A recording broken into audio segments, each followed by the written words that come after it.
Okay.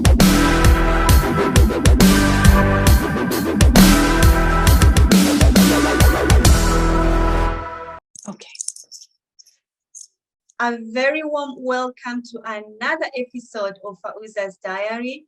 If you are looking for something little and yet inspiring, then you have stumbled upon the right show. That's the beauty about my diaries. They inspire us, they encourage us, but also they make us think. Joining me today on this conversation is a sister friend, Miss Cassandra Miranda. She's joining me all the way from Canada. She used to be in Dubai, but now living in Canada. Miss Cassandra, please take a little bit of a minute and introduce yourself to our viewers, because I want them to hear direct from you. Thank you so much for saying yes, for having this conversation with me. And looking at the time differences, here we are, and thank God for Zoom that we are able to do this. So thank you so much for joining me today on Fauza's Diary. Please tell us a little bit about yourself. Morning, Fauza. Thank you so much for this opportunity. It's truly a pleasure for me to speak with you. Picking off from where I saw you so many years back, you still look great. And congratulations on your many achievements. Your books are lovely, inspiring. It's thought-provoking, and it adds that little spark of motivation to your morning when you do it the first thing. So thank you. Yeah, so I lived in Dubai for nearly 19 years. And, my husband, me, my children, we had to move in the pandemic due to the crisis that we were facing at the time. Mm-hmm. And we came here when the state was in a complete lockdown, where, we had a 14-day quarantine. Mm-hmm. And from there, life sort of picked up. We did things, and right now we're at a stage where we're going, okay, we made it this far. And, so I've always had a background with special needs children in Dubai. And I managed to get a job over here as well with a Catholic board over here in Ontario. And seeing that I went great during this whole pandemic, and I think a lot of people decided that they had no time to go to the parlors. I didn't want to go to the parlors at that point. I really had no time to look at attend to my appearance, so to speak.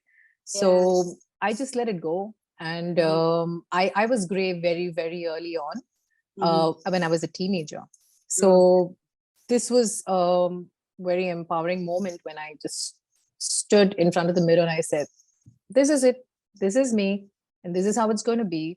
And from there on, things started moving on, where people started appreciating this, and they were like, this looks really good. And a friend of mine who, is a really, really good photographer, she clicked photos, and from then I got published.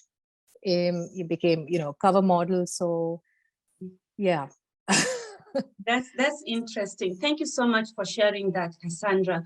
I've known you for I think for more than 9 years now, going 10. Yeah. I mean, we've been in Dubai for 11 years. It's crazy to think about that. Actually, time just flies by. Flies. Yeah. And yeah. I want us to start actually about that, the appearance. Because all these years I've known you, I didn't see any gray. I mean, I've got a little bit of gray as well, but I didn't see that. And when I was reading, when I saw your your photos and the interviews you've done, the magazine that you've been featured in, I was just like, oh wow, But I know it has taken courage for you to actually say, here I am, this is me, and I'm just gonna love me for being just me. But it didn't just start now. You have been brave since you were a teenager. Yeah.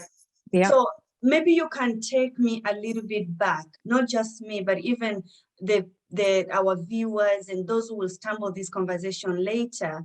How was it in that period of teenagehood, trying to fit in, trying to be feminine, at school with other girls? Because sometimes girls can be girls, and can be Yeah, tough on each other. And it's true. I mean, it really. is.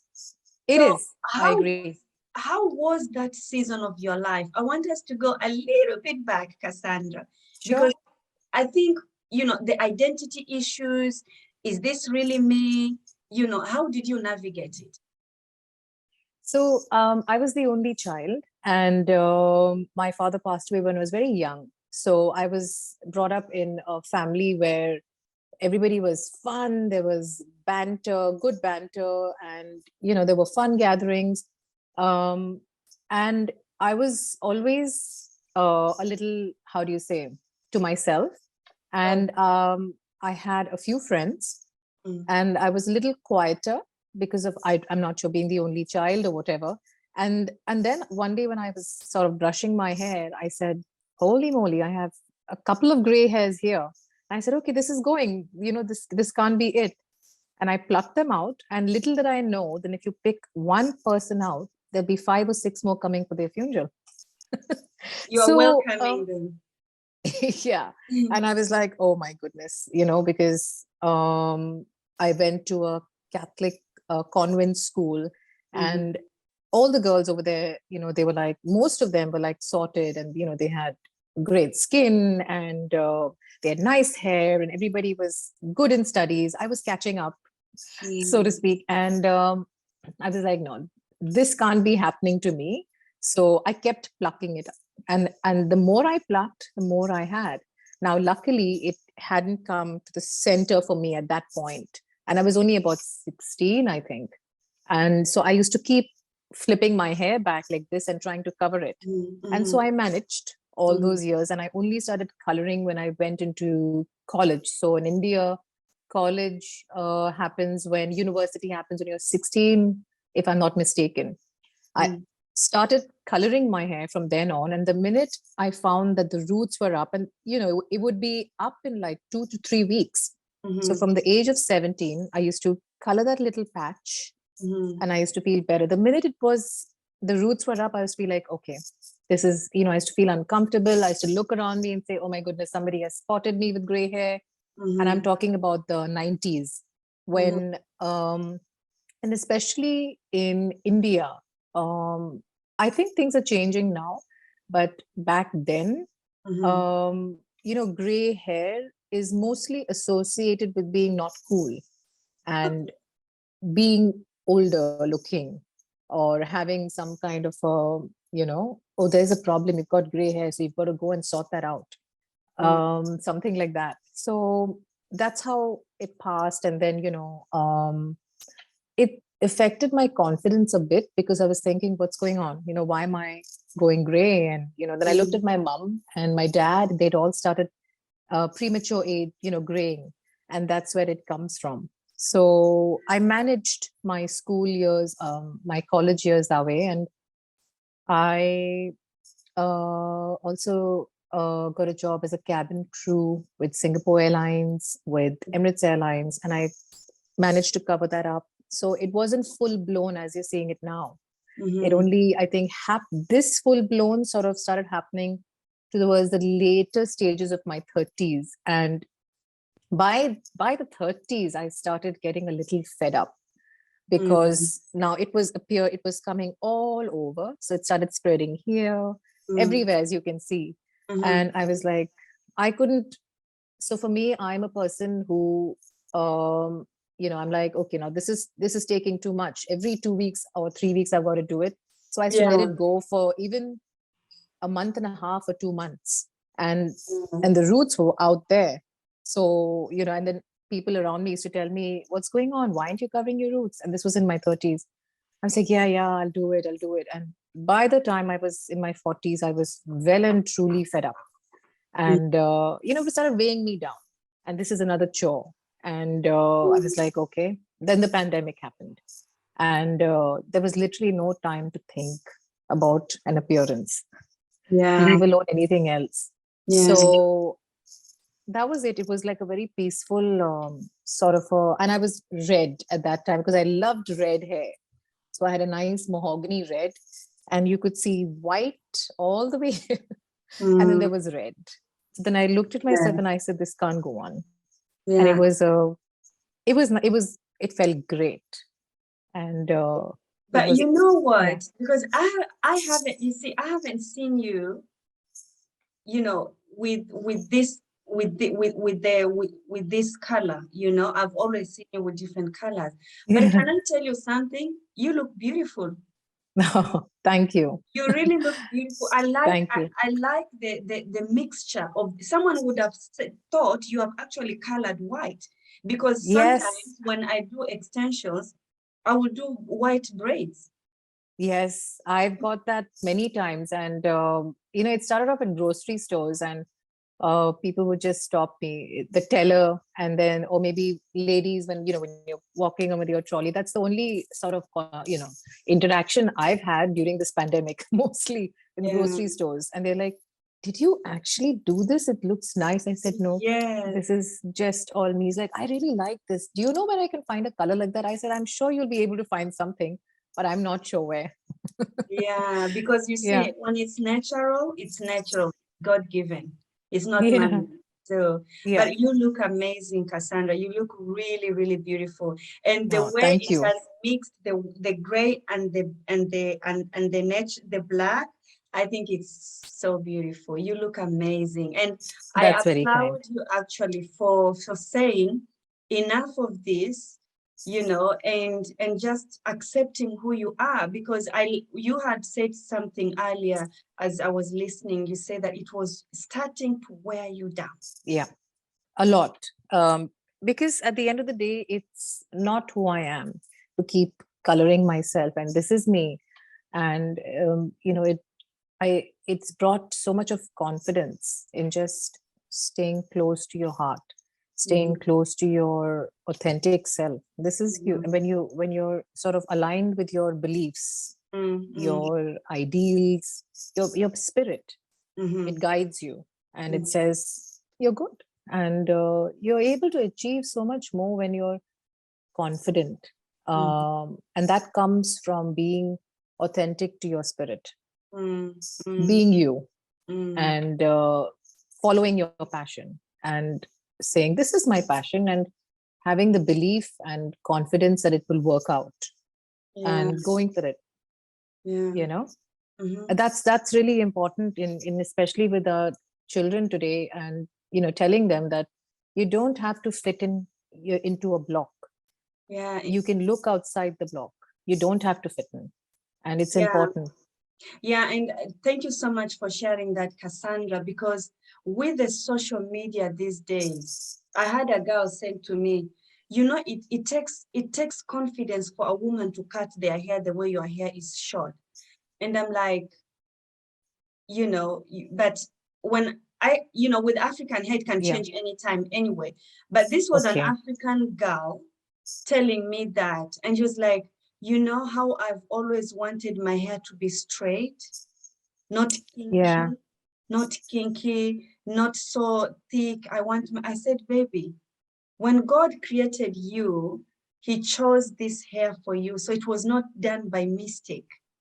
But Absolutely. beautiful the way you are. So thank you for sharing that, because I think nowadays also with the power of social media, it has created a lot of unhappiness for some, or Pressure. especially the Yeah. teenager, and a lot of pressure. And Yeah. it's sad, because some of this pressure is even unnecessary, because we can't all be the same. Yes. And if you are a teenager and you're listening to me and Cassandra, we want you to know that you are beautiful the way you are. We all can't be the same. There is beauty in diversity. And when Very you were true. created, God saw you beautifully. He said you are beautiful just the way you are, and you are created like God's image, like his own likeness. So there is no mistake. So thank you so Very much, true. Cassandra. That is so nice what you've just said. And there's just one like you. um, Everybody is unique, and if you follow your own unique style, your own unique passion, you actually flourish. So you can be, I think I've said this before as well, we're all inspiring. Like, I find you very inspiring, from the sweet little lady that I saw at the gym, my goodness, she's actually a big powerhouse. She's, published her books. She's doing so much. She's, an entrepreneur. She's, wow, many, many things. And because that's you, that's unique to you. And if you start believing in your uniqueness, you start getting also attracted. How do I say? Lost my train of thought. I was looking at the snow outside and thinking this is very pretty. But yeah, no. What I actually wanted to say is that you can be sort of attracted to a lot of things and inspired by a lot of people. Like you inspire me. There's lots of people, but if you find that unique passion to yourself, your aspiration, that needs to be your own. You can't sort of say I want to be exactly like that person, because you may not be able to be like that person. It's not going to happen, because that person is unique. You're unique. You have your own sort of strengths that you can bring up. And that's where the passion comes up. That's where your belief comes up. And that's where you just bloom, So it's very important to stay just very true to oneself and say, this is me. This is what I'm authentically am. And this is what I'm going to give out, and have belief, motivate, work hard. It all comes out eventually. That's so powerful, Cassandra. Thank you so much for saying yes to be you, for owning your own identity, because, yeah, I love what you said. There is only one version of you, and that is you. And you inspire me also since the first day we met at the gym in our compound. Thank you. And for me, I think actually the courage, that it has taken you to accept you, let me ask, before we take a break, let me ask Cassandra, if how would have you done it differently now that you think things differently when you look back now to your 16-year-old self? That's a great question. Basically, I think looking back now, the confidence that I feel, and I would actually tell myself that it's all right. It's fine to have what you have, and you have to work with what you have, and you have to have that confidence. And it all starts up here in the mind, and you have to tell yourself, the negative committee in your head, to be quiet, sit down, and and say, this is me, this is who I am, this is uniquely me, and I am fine. And this is exactly what I would say to myself if I were to tell myself that when I was 16 years old, with all those issues, and the am I looking good, am I going to fit in with my friends? You're hiding. Yes. Yeah. There is no need to hide. I cannot believe I was hiding this. I love it. So beautiful. I absolutely love it. So and it gives me so much of confidence, and this is what I would be telling myself: be confident. That's so powerful, Cassandra. Yes, and if you are listening to what Miss Cassandra is telling us right now, you just have to look in the mirror and just accept you, wholly, complete, because there is only one of you, and that is you. And when you were created, there was no mistake. God looked at you, said, my child, you are. So this is a reminder for all of us, because sometimes there is always a bit itsy bitsy of this, or this is too small. Well, this is very big, but maybe I'm not sure. No. And as Cassandra says, the mind, the power of the mind, because in here, there is a lot of conversation sometimes. And sometimes it's not even true. Yeah. So you've heard it now from Cassandra. Just be you and own it. Own you. Well, stay with us. We are going to take a little break, and we will be back with even more interesting conversation with Cassandra. Don't go anywhere. Grab your tea, grab your coffee, whatever you love to drink, and just sit down and just get inspired by Cassandra, because honey, I'm telling you, You don't want to miss anything. So stay with us and we will be right back with you.